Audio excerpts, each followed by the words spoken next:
So, you think it's new? Maybe you do at the moment, but wait until Dr. Wilfred J. Funk, famed author, lexicographer, and publisher of dictionaries and encyclopedias, gets through with you. So You Think It's New is one of the most fascinating, instructive, and entertaining quarter hours on the air. Sugar-coated information as old as Nero, as new as tomorrow, backed by facts, and presented with the good wishes of your friend, the jeweler.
And now for So You Think It's New. Dr. Wilfred J. Funk, author of this remarkable series of programs, is a man of many sides. A well-known writer of light verse and short stories, a lexicographer, publisher of the famous line of Funk and Wagnall's dictionaries, former editor-in-chief of the Literary Digest, and father of the newest magazine sensation, Your Life. We mention all this because Dr. Funk has a grand sense of humor. He smiles at facts. But if there be one single skeptic in our audience to doubt the authenticity of any remark given by Dr. Funk, let him beware, because he gives facts. But now here he is, Dr. Wilfred J. Funk, in So You Think It's New. How do you do, ladies and gentlemen? We meet to travel down the path of history and ferret out little-known facts that, centuries old, coincide with the modern habits, practices, conveniences that we see in this shining civilization of ours today. If the cynic sitting by his radio still wishes to go over the top against these regiments of facts, a barrage of papyrus records and ancient clay tablets can be heaved at his head, of course, figuratively speaking. And if he still persists in his cynicism, I, Wilfred J. Funk, as Oliver Wendell Holmes said, will be glad, on request, to blow the crumbs of any given number of facts down each individual windpipe of my critics and doubters. And the line can form on the right. I saw an article in this morning's paper that appealed to my sense of humor tremendously. In substance, it stated that a man was seeking a divorce from his wife because every time he came home from work, she greeted him with another antique she had purchased that afternoon. His wife was an inveterate collector of anything that seemed to have the mark of age upon it. Now, if you care to look up the word antique in your dictionary, you will discover there that the first meaning given for the word antique is old, belonging to antiquity, especially to ancient Greece and Rome. Now, mark this last, especially to Greece and Rome.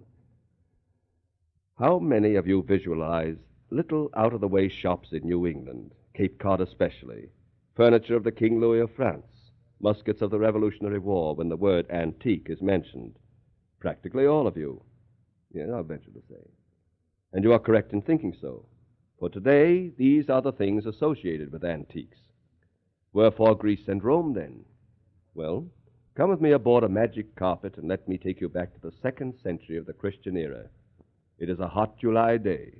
Mr. Augustus Bacchus enters his suburban home on Esquiline Hill, where he and Mrs. Bacchus, along with the rest of the smart set, have moved to escape the dust of the city. Oh, hello, Porters. Where's Mrs. Bacchus? She's in the library, sir. Well, here, take my fillet and prepare me a hot bath. Very good, sir. I trust my master had a good day at the office. For your information, it was one of the worst days I've ever spent. I'm sorry, sir. So am I. Be quick about that bath. Right away, sir. Augustus, I thought you'd never get here. How are you, my dear? You look tired. Here, lie down on this couch. Yes, I will stretch out. I think I'll take off these sandals and put on my slippers. Here they are, dear. What did you do today? Augustus, you will never believe me when I tell you. Now, Minerva, you haven't been shopping again. Uh-huh. But not for things for myself. You got me something? No. Now, don't tell me you've been spending my hard-earned money buying gifts for that worthless brother of yours. How can you be so cruel? You'll never guess what it is. Minerva, I'm too tired and uncomfortable to play guessing games. Then I will tell you. I bought an amphora. And what might an amphora be? Oh, silly. It's a vase, a two-handled vase, a jar that the ancient Grecians used. And what use might we have for this amphora, may I ask? Why, it's an antique, a genuine antique, Augustus. And here it is. Oh, isn't it just too quaint? Antiques again, eh? And just how much did we pay for this quaint little jar? Oh, come now, Augustus.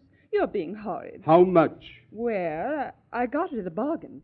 I was driving out through the country this afternoon when I passed this lovely little antique shop. So I said to myself, I'll just stop here. Look, Minerva, I'm not interested in the history of this piece of pottery. I merely want to know what it costs. Only 200 gold pieces. What? But Bacchus, it was made by Phidias, the Greek sculptor. It's from his original collection. It's centuries old. Silence, woman! Yes, Bacchus. You paid 200 gold pieces for this... Bacchus, look out! You're pushing it off the table. Oh! Now look what you've done. You've broken it in 1,000 pieces. 200 gold pieces. Oh, I'm sick. Say, what's this? What's what? There's a label on one of these pieces. Must have been on the inside of the vase. How old did you say this vase was? Over 700 years old. And where did you say it came from? Why, from Athens, Greece. From the collection of Phidias, the ancient Greek sculptor. Well, read this label. Oh, Augustus. It's from Ostia, right outside of Rome. And it was manufactured just 1 year ago by a pottery maker by the name of Julius Ventus, whose vases we've been buying for the past 10 years.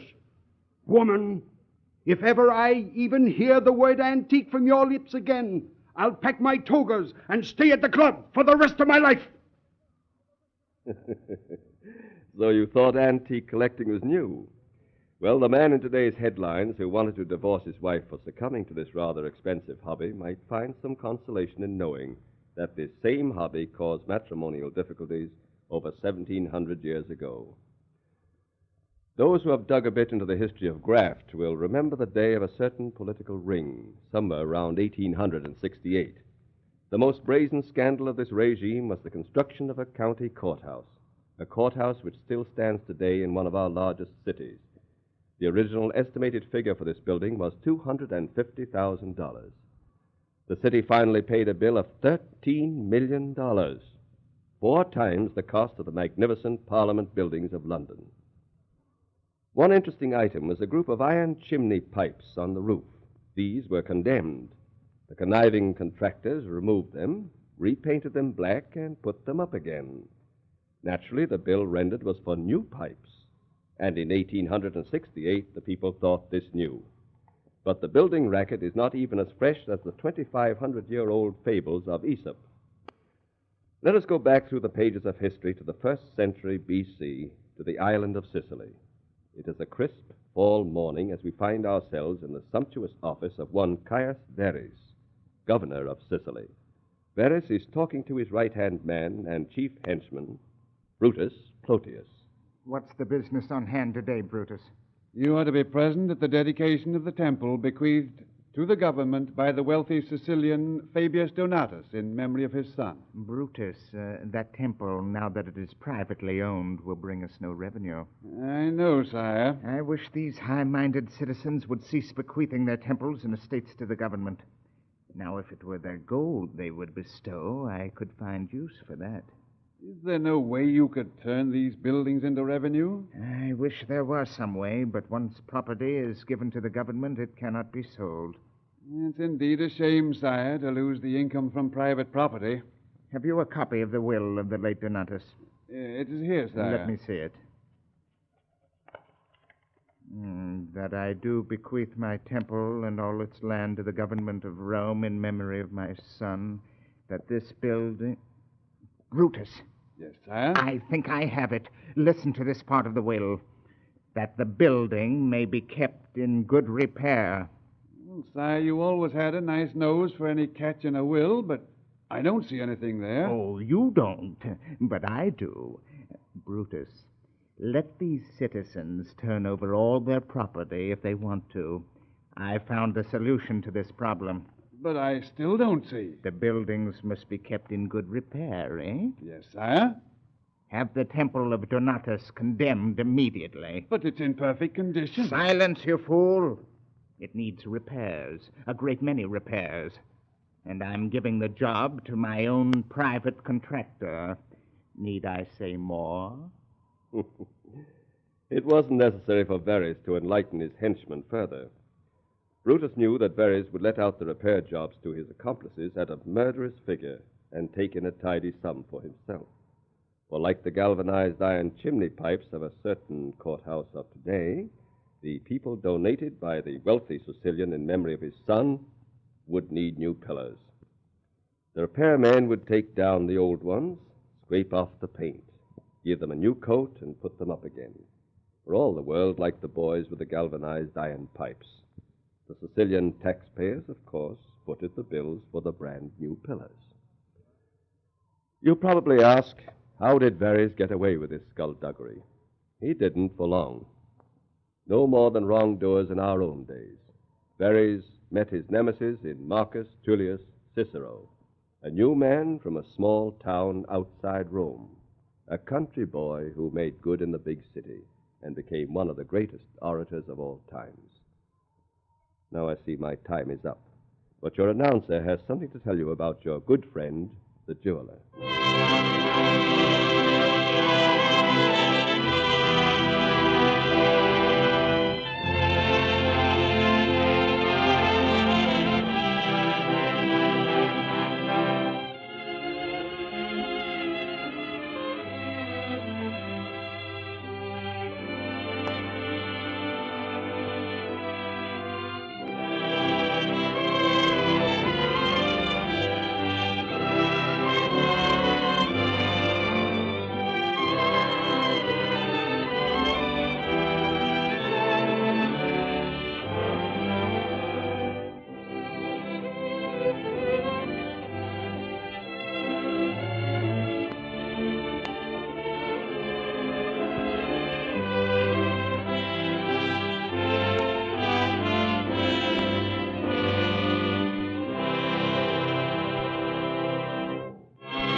This is Dr. Funk begging to take leave of you, hoping you have enjoyed my program and that you'll be with me again on my next broadcast when I'll say again, so you think it's new.